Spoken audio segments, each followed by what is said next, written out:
Lent நாட்கள் முடியும் வரைக்கும் தேவ பிள்ளைகள் நாள்தோறும் ஒரு வசனத்தை கேட்டு அவர்களுக்கு ஒரு பெரிய ஆசீர்வாதத்தை அவர்கள் பெற்றுக்கொள்ளும்படி ஒவ்வொரு நாளும் ஒரு நாள் இந்த பிரசங்கம் நடந்து கொண்டிருக்கிறது. அதனால் தேவ பிள்ளைகள் நீதிமொழியின் புஸ்தகம் 22ஆம் அதிகாரம் 29ஆம் வசனத்தை நான் எடுத்துக்கொள்வோம். நீதிமொழிகள் 22:29. தன் வேளையில் ஜாக்கிரதையாக இருக்கிறவன் அவன் ராஜாக்களுக்கு முன்பாய் நிற்கிறான், அவன் ஈசருக்கு முன்பாய் நில்லாமல். தேவனுடைய பிள்ளைகளுக்கு பார்த்தீங்கன்னா உலக வேலை மட்டும் அல்லாமல் தன்னுடைய பிழைப்புக்காக மாத்திரம் இல்லாமல் ஆவிக்குரிய ஒரு வேலையும் அவங்களுக்கு இருக்கிறது. தன் வேலையில் ஜாக்கிரதை இருக்கிறவன் நீசருக்கு முன்பாய் நில்லாமல் அவன் ராஜாக்களுக்கு முன்பாய் நிற்கிறான். தேவ பிள்ளைகளே, நீசர் என்றால் கடங்காரர்கள். வாங்கின கடத்தை கொடுக்க முடியாம அவனை பார்த்து பயந்து நடுங்கி அவன் எதிரே நிற்க முடியாம நின்று தவிக்கிறவர்கள் எத்தனையோ பேர். அதனால் நம்ம அப்படிப்பட்ட நீசருக்கு முன்பாய் நில்லாமல் ராஜாக்களுக்கு முன்பாய் நிற்கும்படி அதிகாரிகளோடு ஜனத்தின் அதிபதிகளோடு நிற்கும்படி தேவன் அனுக்கிரகம் செய்வார். எப்படி இருந்தால் தன் வேளையில் ஜாக்கிரதை இருந்தால் அவர் ராஜாக்களுக்கு முன்பாய் அதிகாரத்தோடு நிற்கும்படி அவர் உதவி செய்வார். அதனால் தேவ பிள்ளைகள் தன்னுடைய வேலையில ஜாக்கிரதையா இருக்கணும். கர்த்தருடைய பிள்ளைகளுக்கு, ரட்சிக்கப்பட்ட பிள்ளைகளுக்கு ஒரு விசேஷித்த வேலை, ஆண்டவருடைய ஆலயம், ஆண்டவருடைய காரியம், ஆவிக்குரிய காரியம், இவைகள் ஒரு முக்கியமான வேலையாக இருக்கிறது. இந்த வேலையில நம்ம ரொம்ப ரொம்ப ரொம்ப ஜாக்கிரதையா இருக்கணும். இப்ப இதுல இருந்து நாட்கள் ஜெபம் நடக்குது. இதுல அவ்வளவு ஒரு ஜாக்கிரதையா நம்ம இந்த ஆசீர்வாதத்தை பெற்றுக்கொள்ள நம்ம அர்ப்பணிக்கணும். கடந்த ஒரு சில ஆண்டுகளுக்கு முன்பே இந்த ஆலயம் சீட்டு போட்டு ஒரு இருளான ஒரு பகுதியாக இது இருக்கும். அந்த நேரத்தில் இருந்து ஜெபம் நடக்கும்போது அருமையான ஒரு சகோதரர் எனக்கு தெரியும். பச்சைமா நகர்ல அவரு வசித்து வந்தார்.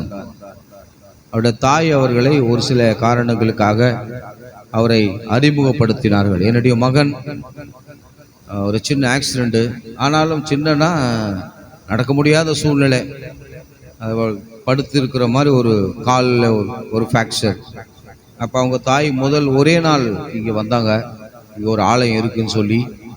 அப்போ அவங்க சொன்னாங்க, ஐயா இந்த மாதிரி என்னுடைய மகனுக்கு இந்த சூழ்நிலை இருக்கிறது, நீங்கள் அவருக்காக ஜெபம் பண்ணுங்க, அவர் சரியாயிட்டா உங்களை சந்திப்பார். எனக்கு ஒரு பெரிய சந்தோஷம். சரி, ஒரு ஆத்மா நம்ம தேடி வருது, அவருக்காக நான் பாரத்தோடு ஜெபித்தேன். அநேகர் சில பேர் சில குறிப்புகளை சொல்லுவாங்க.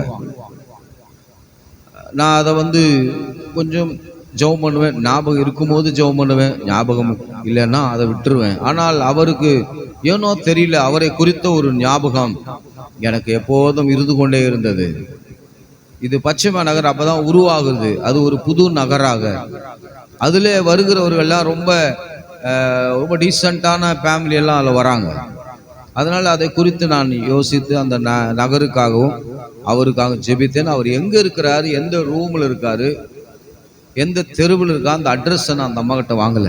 ஏன்னா அவர் தானே என்னை தேடி வரேன்னு சொல்லியிருக்காரு அப்படின்னு சொல்லி அவருக்காக நான் பாரத்தோடு ஜெபித்தேன். ஒரு நாள் நான் ஜெபித்து 1 ஆண்டுகள் கழித்து அவர் அதிகாலை ஜெபத்திலே அவர் வந்தார். வந்த அந்த நாள் இருந்து அவர் கொடுக்கப்பட்ட அந்த வேலையில கர்த்தருக்கு அவர் செலுத்தின கணங்கள் அவ்வளவு ஆசீர்வாதமா இருக்கும். காலையில் 5 மணிக்கு இந்த ஜெபத்தை நாங்கள் ஆரம்பிக்கும் போது நானே ஒரு 5 நிமிடம் லேட்டாக தான் போவேன். அவர் கரெக்டாக மேலே உட்காந்துருப்பாரு. ஷார்ப்பா 5 மணிக்கு அவர் உட்காந்துருப்பாரு. ஒரு 5 நிமிஷம் முன்னாடியே உட்காந்துருப்பாரு. நான் சில நேரங்களில் இங்கே சுவிட்சு போட்டால் தான் மேலே லைட் எரியும். நான் அப்போதான் கிளம்பிட்டே இருப்பேன். அவர் என்னை கிராஸ் பண்ணி போகிறதே தெரியாது. ஐயா கொஞ்சம் சுவிட்ச் போடுங்க, அது சொல்லவே மாட்டார். ஊழியக்காரர் எந்த டிஸ்டர்பும் பண்ணக்கூடாது. அவர் வந்து நல்ல படித்தவர், நல்ல வேலையில் இருக்கிறவர், ரொம்ப ரொம்ப அருமையான சகோதரர். அவர் பேர் வந்து பிரவீன். நான் இன்னைக்கும் அவர் ஐயா பிரவீன் ஐயாவுக்காக ஜெபம் பண்ணலாம் அப்படிதான் சொல்லுவேன். அவ்வளோ கனம் பொருந்தினவராய் கர்த்தர் அவரை மாற்றினார். தம்பி பிரதர் அப்படிலாம் சொல்ல மாட்டேன். எங்க ஜப குறிப்பு எடுத்தா பிரவீன் ஐயாவுக்காக ஜெபம் பண்ணலாம். அப்போ அவர் வந்து என்னை விட ரொம்ப சின்ன வயசு தான். ஆனா அவரை நான் எப்பவுமே ஐயான்னு சொல்லி தான் இந்த ஜபத்தை பண்ற அளவுக்கு அவர் மிகுந்த ஒரு கனம் பொருந்தினவராய் காணப்பட்டார். அவருடைய சாட்சி ரொம்ப அருமையான சாட்சி. அப்போ அந்த கூட்டத்துக்கு அவர் காலை நேர ஜபத்துக்கு, இன்னைக்கு மக்கள் வந்து இந்த அதிகாலையில் எழுந்துருது அவ்வளோ கஷ்டப்படுறீங்களே, 5 மணிக்கு ஒரு முதலாளாக இருப்பார். அப்புறம் தான் நானும் பையன் அம்மா கிளம்பி ஒரு சுவிட்சு போட்டால் அங்கே முழங்கால் படிட்டு ஜெபம் பண்ணிருப்பாரு. பிரதர் ஒரு ஒரு ஒரு ஒரு குரல் கொடுத்துருந்தீங்கன்னா நாங்கள் சுவிட்சு போட்டிருப்போமே, இருக்கட்டும் ஐயா பரவாயில்லையான்னு சொல்லிட்டு அழகாக அந்த ஜபத்தில் கலந்து கொள்வார். முதல் பாடலிலிருந்து எல்லா நாள் ஜபத்துக்கும் தவறாமல்.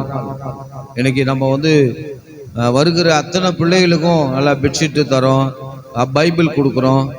இதெல்லாம் வருஷம் வருஷம் மக்களுக்கு பைபிள் வந்து பார்த்தீங்கன்னா ஒரே ஒரு பைபிள். சில சபை மக்கள் பார்த்தீங்கன்னா ஒரு பைபிளை கிழிஞ்சு வச்சிருப்பாங்க. இந்த ஒரு பைபிளை அவங்க அப்பா பார்த்துப்பாரு, அவங்க அம்மா பார்த்துப்பாங்க, இப்படி போயிட்டு இருக்கும். ஆனால் நான் ஒவ்வொரு வீடுகளில் நான் போய் பார்த்தேன்னா பீரோ மேலே 2 பைபிள் அடுக்கி வச்சிருக்கோம். இவங்க கையில் ஒரு பைபிள் இருக்கும். நான் வருஷம் வருஷம் அவர்களுக்கு வேதாகமத்தை கொடுத்து கொண்டே இருப்பேன், இல்லைன்றதே கிடையாது. சில சபைகள்லாம் காசு கொடுத்து தான் வாங்கணும். நான் வந்து நம்ம சபையில் இலவசமாக தான் கர்த்தர் பிள்ளைகளுக்கு பைபிள் கொடுக்குறேன். பைபிள் எத்தனை பைபிள் உங்களுக்கு வேணும்?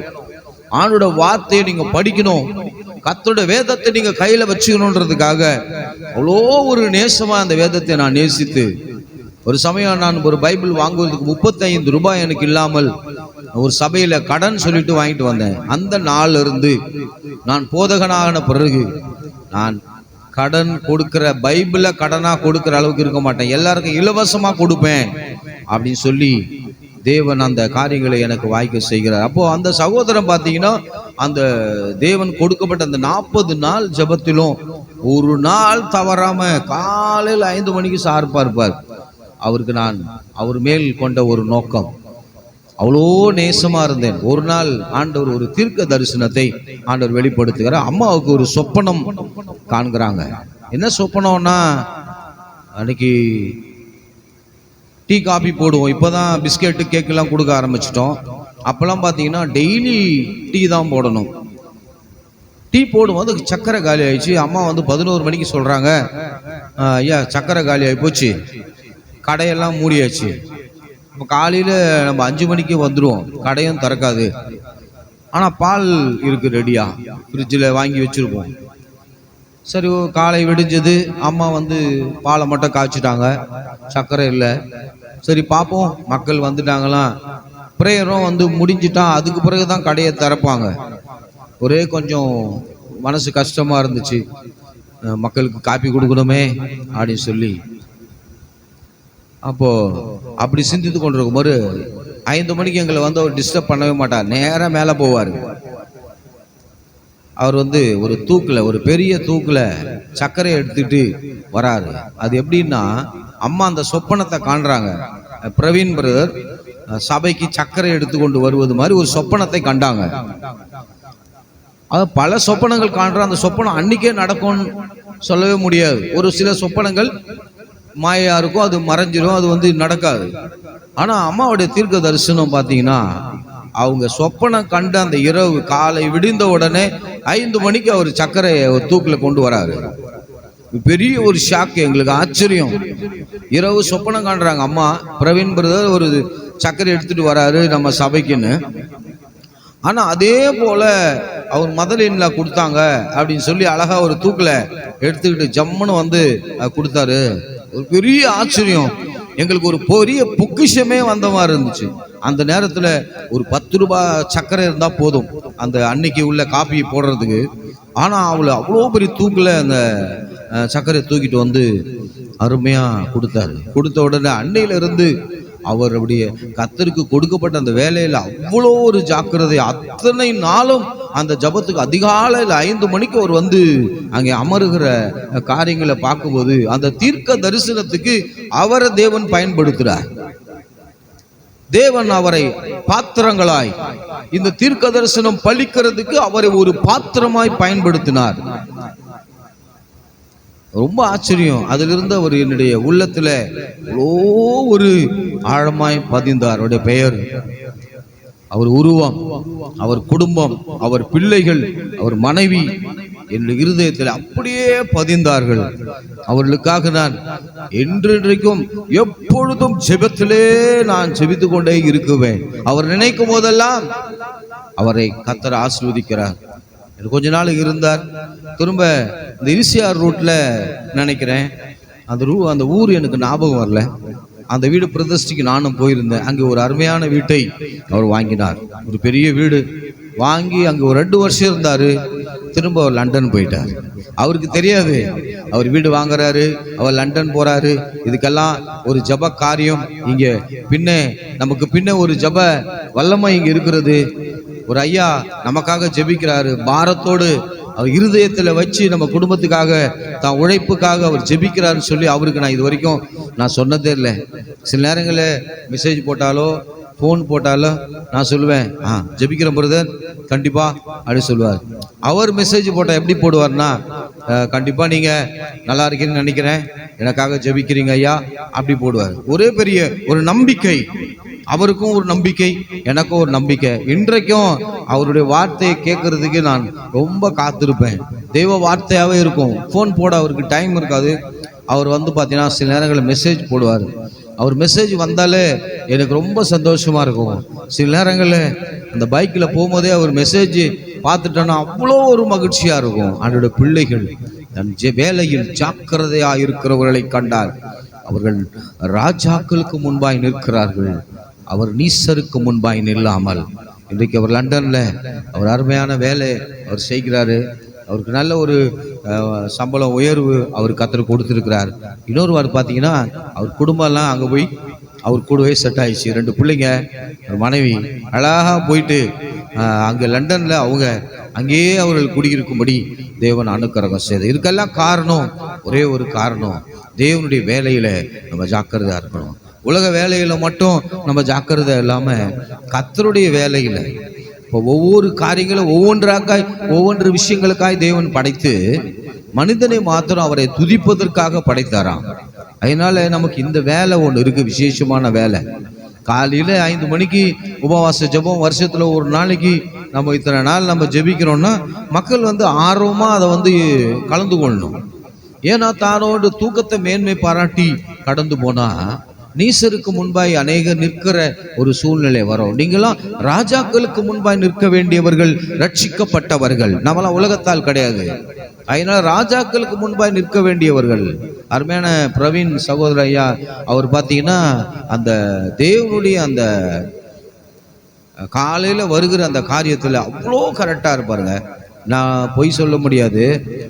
கரெக்டாக அந்த முள் அப்படி 5 o'clock காட்டும் போது கரெக்டாக சபையில் இருப்பார்.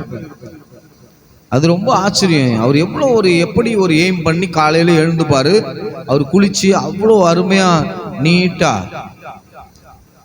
அது அப்போஸ்தலர் 3ஆம் அதிகாரத்தில் சொன்னது போல அது இருதயத்தில் மறைந்துள்ள அவர் சாந்த குணம், அமைதியுள்ள குணம், அதை அருமையா வெளிப்படுத்துவார். காரணம் கர்த்தருடைய வேலையில அவர் ஜாக்கிரதை இருந்தபடியினால். அதனால என் தேவ பிள்ளைங்க, வராத பிள்ளைகளுக்கு கூட நீங்க போய் சுவிசேஷமா இந்த 30 நாள் தேவ சமூகத்தில் இருந்தா லண்டனுக்கு கொண்டு போறாரு. ஆமேன். இங்கதான் நம்ம பச்சைமே நகரில் தான் இருந்த சகோதரன் அவரு. ஆனா அவரை கர்த்தர் கொண்டு போனார். நான் அவருக்காக ஜெபித்த ஜெபம் என் வாழ்க்கையில ஆசீர்வாதமானது. 2வது, அம்மா கண்ட அந்த கனவு, தீர்க்க தரிசனம். கனவு தான் இன்னைக்கு தீர்க்க தரிசனம். பழைய ஏற்பாட்டு காலத்திலிருந்து இன்ன வரைக்கும் தேவன் நேரா அப்படி பேச மாட்டாரு, சொப்பனத்துல பேசுவார். அதுதான் தீர்க்க தரிசனமா ராஜாக்களுக்கு அதை உரைப்பார்கள். அப்ப அம்மா கண்ட அந்த கனவு, அவர் சர்க்கரை எடுத்துட்டு வரார். சர்க்கரையே காலியாச்சு, காலையில டீ போட்டு ஆகணும். நேச்சுரா ஒரு சொப்பனம் மாதிரி இருக்கு, அது நேச்சுரா நடக்குது. அவர் வராரு, தூக்குல சக்கரை கொண்டு வராரு. எனக்கு என்ன ஒரு ஆச்சரியம்னா, எவ்வளோ நண்பர் இருக்கிறாங்க, சொந்த ஜனங்க இருக்கிறாங்க, சபை மக்கள் இருக்கிறாங்க. ஆனா அந்த ஜபத்துல வந்தவருக்கு விசேஷமா